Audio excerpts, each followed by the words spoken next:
Have you ever felt like your whole life was a lie? That the people you trusted most were the ones who would destroy you? I never thought betrayal could cut this deep. I never imagined that the people I loved, the ones who were supposed to have my back, would be the very ones to rip my life apart. But here I am, standing in the wreckage of what used to be my future. For 5 years I was in love with a woman named Sarah. She was everything I had ever wanted, kind, intelligent, and beautiful. We had plans, dreams, and a future together. I worked hard to build a life for us, to make sure we had everything we needed. I thought we were happy. I thought I was enough. Then, one night, she sat me down at the kitchen table. Her hands were shaking, her eyes filled with tears. I thought maybe she had lost her job or had a bad day. I had no idea that the words she was about to say would change my life forever. "I'm pregnant," she whispered. For a brief second, my heart soared. A baby, our baby. But then she looked away, and my stomach dropped. "It's not yours," she said.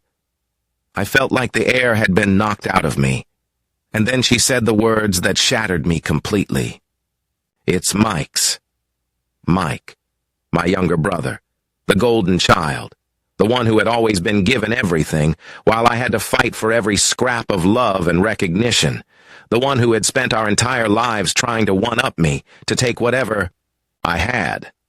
And now, he had taken the one thing that mattered most. I don't remember much after that. I remember standing up.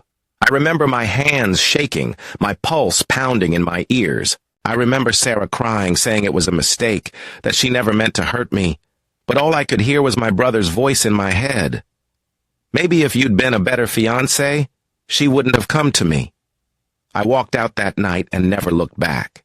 But the nightmare didn't end there. My family, the people who should have supported me, who should have been outraged for me, stood by my brother's side. They told me to forgive. They told me that family comes first, that I needed to be the bigger person. I told them all to go to hell, and then I packed my things, left town, and cut them off. That should have been the end of it, but it wasn't, because even after I walked away, they wouldn't let me go.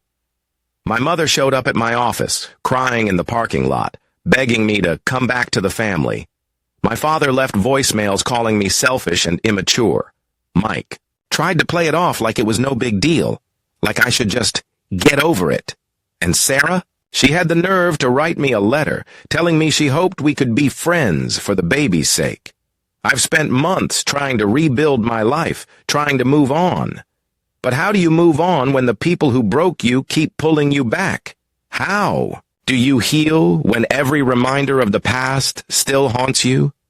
This is the story of how I lost everything.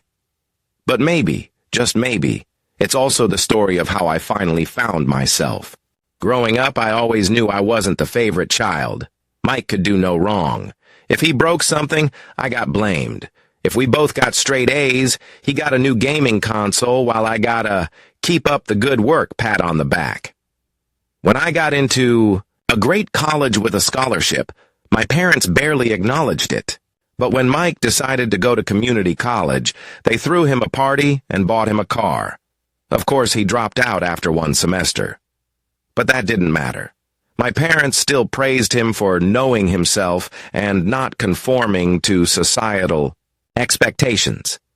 Meanwhile, I worked 2 jobs, took out loans, and biked 5 miles every day just to survive. But no matter how much I succeeded, I was never good enough for them. I met Sarah through one of Mike's short-lived girlfriends. She was different. For the first time in my life, I felt like I was truly seen. She loved me for who I was, not for what I could give her. We moved in together, built a life, made plans. And when I proposed on our 4th anniversary, she said yes. For the first time, I felt like I had won. But I was wrong.